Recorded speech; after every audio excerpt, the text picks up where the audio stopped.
और यूरोपियन कंट्रियों में जिस तेजी से ईसाई धर्म का सफाया हो रहा है, उतनी ही तेजी से ईसाई धर्म भारत में अपना प्रभाव बढ़ रहा है। आज जो हम वीडियो बना रहे हैं, ये सबसे बड़ा मुद्दा होने वाला है धर्मांतरण। अब ये धर्मांतरण दक्षिणी राजस्थान में किस तरीके से जड़ें फैलाए बैठा है, ये आपको मैं पूरे विस्तार से बताता हूँ। दक्षिणी राजस्थान, उदयपुर जिले की बात करें हम, उदयपुर जिले में खेलवाड़ा, ऋषभदेव और झाडोल फलासिया, ये आदिवासी बहुल्य क्षेत्र है। जहाँ में 20 से 30% आपको कन्वर्जेशन देखने को मिल जाएगा, और जहाँ पे सर्च भी बने हुए होंगे, और जहाँ पे सबसे बड़ी चीज है, लोगों की मजबूरी का फायदा उठाकर उनको कन्वर्जेशन कराया जा रहा है। और सबसे पहला जो टॉपिक होता है इनका,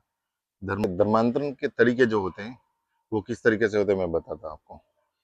एक चमत्कारी इलाज का दावा करते हैं ये। इनका कहना होता है कि जो भी आपके गंभीर बीमारियां होती है या पुरानी कोई भी तकलीफ होती है,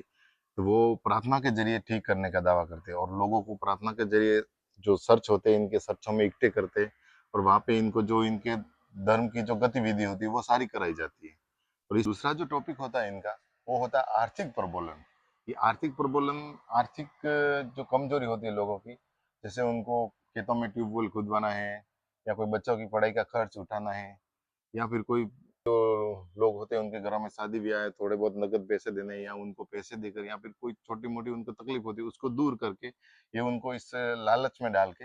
ये धर्मांतरण का दूसरा तरीका होता है। तीसरा जो मुद्दा होता है, वो होता है दबाव और धमकी। जो लोग एक बार इनकी आर्थिक सहायता ले लेते हैं और इनकी मदद ले लेते हैं, फिर उसके बाद जो पादरी प्रार्थना करते हैं चर्चों में, वहां पे अगर लोग नहीं जाते तो उनको दबाव धमकी देते हैं, डराते हैं, उनको सामाजिक बहिष्कार करने की बात करते हैं। इस तरीके से पूरा एक ये जो नेटवर्क है इनका, इन क्षेत्रों में चल रहा है। इस धर्मांतरण की चपेट में आने वाली सबसे ज्यादा जो इलाके है, खेरवाड़ा, ऋषभदेव और जाडोल फ्लासिया, इन क्षेत्रों में सबसे ज्यादा धर्मांतरण हुआ है। ईसाई धर्म के धर्मांतरण की चपेट में जो लोग आते हैं, हिंदू धर्म के जो लोग हैं जिन्होंने कन्वर्जेशन कर लिया, फिर क्या उनके रिश्तेदार होते हैं, उनसे ये क्या कांटेक्ट करवाते हैं दूसरे रिश्तेदार को,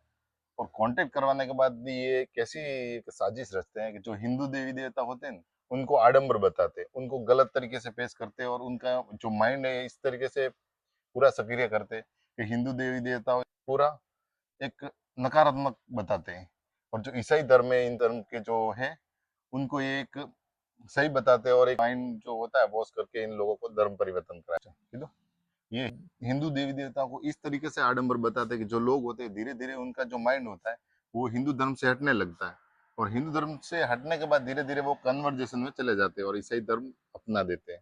और सबसे बड़ी बात तो इनकी ये होती है कि जो ये ईसाई धर्म कन्वर्जेशन करवाते हैं, पहले थोड़े समय पहले नाम, जैसे ईसाई नाम होता, जैसे जोसेफ है, ऐसे नाम रखते थे। और अब क्या हुआ, जैसे जैसे लोगों को पता चलने लग गया कि भाई ये कन्वर्जेशन का पूरा नेटवर्क इन एरियो में एक्टिव है, तो अब इन्होंने क्या किया, जैसे किसी का नाम है रोशन लाल,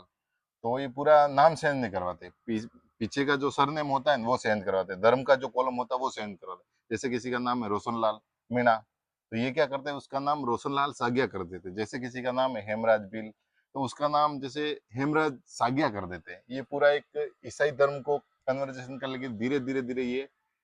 अंदरूनी चाल चल रहे हैं। और इसमें आए दिन ये जो चर्च होते हैं इनकी संख्या बढ़ी रही है, और पादरियों की भी संख्या बढ़ रही है इन क्षेत्रों में, और हर एरिया में सर्च देखने को मिल रहे हैं। और जहाँ पे जो सर्च में प्रार्थना होती है वहां पे कम से कम 100-200 लोग मिलेंगे आपको इन क्षेत्रों में। आप आप खुद इन चीज को देख के अचंभित हो जाओगे, मंदिर में भी 100-200 लोग नहीं मिलते इन क्षेत्रों में। आप जाओगे इन सर्चों में देखोगे तो 100-200-300 लोग इन सर्चों में ये प्रार्थना करते हुए मिलेंगे ईसाई धर्म के लिए। और इस पूरे धर्म कन्वर्सेशन में इनका जो साथ देते हैं वहाँ के लोकल लोग देते हैं, लोकल जो नेतागण होते हैं ये उनको टारगेट करते हैं, उनको जो फाइनेंशियली जरूरत होती है ये उनको दे देते हैं, और ये व्यक्ति कम से कम कितने ज्यादा से ज्यादा लोगों को ये धर्मांतरण करवा सकता है, इसलिए ये ऐसे लोगों को टारगेट करते हैं, और उन लोगों के जरिए उनके रिश्तेदारों को भी टारगेट करवाते हैं। और इनका जो आंकड़ा निकल के आया सामने 2011 में, 1 से 2 लाख उदयपुर जिले में ईसाई धर्म के लोग थे। और एक रिपोर्ट निकल के आई है दैनिक भास्कर के सामने, जिसमें वहाँ के जो सांसद है उदयपुर के, मन्ना लाल जी रावत, उनका कहना है कि ये इकोसिस्टम है, ये जनजाति समाज का शांतिपूर्ण रहने का जो स्वभाव है उसे तोड़ने का भी एक षड्यंत्र है इससे। और एक जाके लोकल लोगों से रिपोर्ट पता चली है कि उनका कहना है कि लालच के चलते लोग इस पादरी से जुड़ते हैं, और एक गांव में तो 30% लोग, इससे ज्यादा आदिवासी परिवारों को ईसाई धर्म से जोड़ा गया।